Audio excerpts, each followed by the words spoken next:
স্বামী বিবেকানন্দের জীবনী, বিবেকানন্দের কাহিনী বলতে গেলে এক মহাভারতেও শেষ হবার নয়। চিত্তের চেয়েও তা সুন্দর, সঙ্গীতের চেয়েও মধুর, উপন্যাসের চেয়েও মনোহর, স্বপ্নের চেয়েও আশ্চর্য। তার জীবনের বড় বড় ঘটনাগুলো যেমন মহৎ, ছোটগুলোও তেমনই সুন্দর। আর এসব ছোট ছোট ঘটনাগুলোই মহাপুরুষদের মহত্বের প্রকৃত প্রমাণ। বয়স 40 পূর্ণ হবার আগেই তিনি শরীর ছেড়ে চলে গেছেন। মাত্র 29 বছর বয়সে শিকাগোয় তিনি সিংহ বিক্রমে দাঁড়িয়েছিলেন। শিকাগোর বক্তৃতা হতে বেলুড় মঠের দেহত্যাগ পর্যন্ত এই 11 বছরে যে রত্নরাজি, যে ভাবরাশি তিনি সারা ভুবনে ছড়িয়ে গেছেন, সেসব আয়ত্ত করতে আমাদের বহু শতাব্দী কেটে যাবে। স্বামী বিবেকানন্দ যদি জগতে কোনো বস্তুকে ঘৃণা করে থাকেন, তা দুর্বলতা ও ভয়। স্বামীজির কথায় ও স্বামীজির উপদেশে আছে সূর্যের তেজ, বিদ্যুতের শক্তি, রাজার শাসন, আর আছে জননীর বিশ্ববিজয়ী প্রেম। বিবেকানন্দের বাণী শক্তির বাণী। ভয়ের, দুর্বলতার সেখানে স্থান নেই।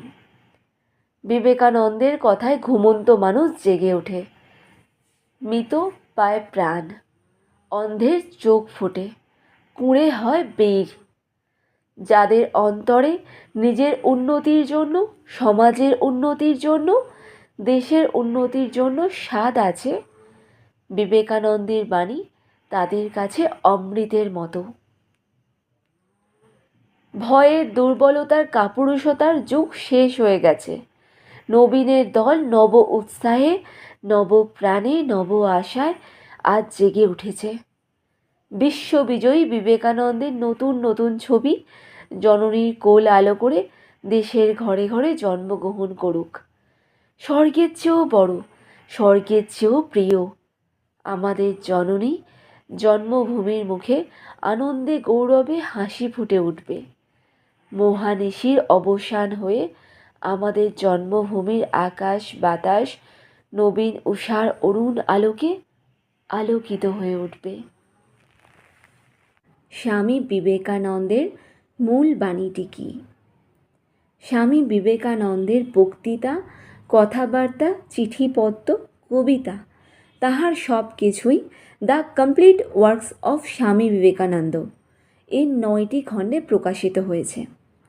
এই 9টি খণ্ডে স্বামীজির কি কোনো মূল বাণী আছে? দেখা যাক স্বামীজি নিজে এ বিষয়ে কি বলিয়াছেন। স্বামীজি বলিয়াছেন, আমার আদর্শকে বস্তুত অতি সংক্ষেপে প্রকাশ করা চলে, আর তাহা এই: মানুষের কাছে তার অন্তর্নিহিত দেবত্বের বাণী প্রচার করতে হবে এবং সর্বকার্যে সেই দেবত্ব বিকাশের পন্থা নির্ধারণ করে দিতে হবে। মানুষের অন্তর্নিহিত দেবত্বই ছিল স্বামীজির প্রধান বাণী। এই প্রসঙ্গে স্বামীজির বিখ্যাত উক্তিটি স্মরণ করা যাইতে পারে, যাহা ব্যক্তিত্ব বিকাশের ক্ষেত্রে আমাদের মূল মন্ত্র হওয়ার উপযুক্ত। বাণীটিতে স্বামীজি বলিয়াছেন, আত্মা মাত্রেই অব্যক্ত ব্রহ্ম, বাহ্য ও অন্তর প্রকৃতিকে বশীভূত করিয়া আত্মার এই ব্রহ্মভাব ব্যক্ত করাই জীবনের চরম লক্ষ্য। মানুষকে তার অন্তর্নিহিত দেবত্ব সম্বন্ধে সচেতন করানোর ব্যাপারে স্বামীজির কোনো ক্লান্তি ছিল না। তিনি চাহিয়াছিলেন এই দেবত্ব আমাদের দৈনন্দিন জীবনে ফুটিয়া উঠুক। বস্তুত দেবত্বের এই প্রকাশকেই তিনি মানব সভ্যতার উৎকর্ষ নির্ধারণের প্রধান মানদণ্ড হিসাবে খাড়া করিয়াছিলেন। স্বামীজি বলিয়াছেন, কোনো জাতি জলে, স্থলে, এমনকি সমস্ত পঞ্চভূতের ওপর আধিপত্য লাভ করিতে পারে এবং জীবনের উপযোগিত বিষয়ক সমস্যাগুলির আপাত সমাধান করিতে পারে, তথাপি সভ্যতা ব্যক্তির জীবনের বাস্তব হইয়া ওঠে না। যে আপন আত্মাকে জয় করিতে পারিয়াছে, সভ্যতার পরাকাষ্ঠা তাহারই মধ্যে পরিস্ফুট।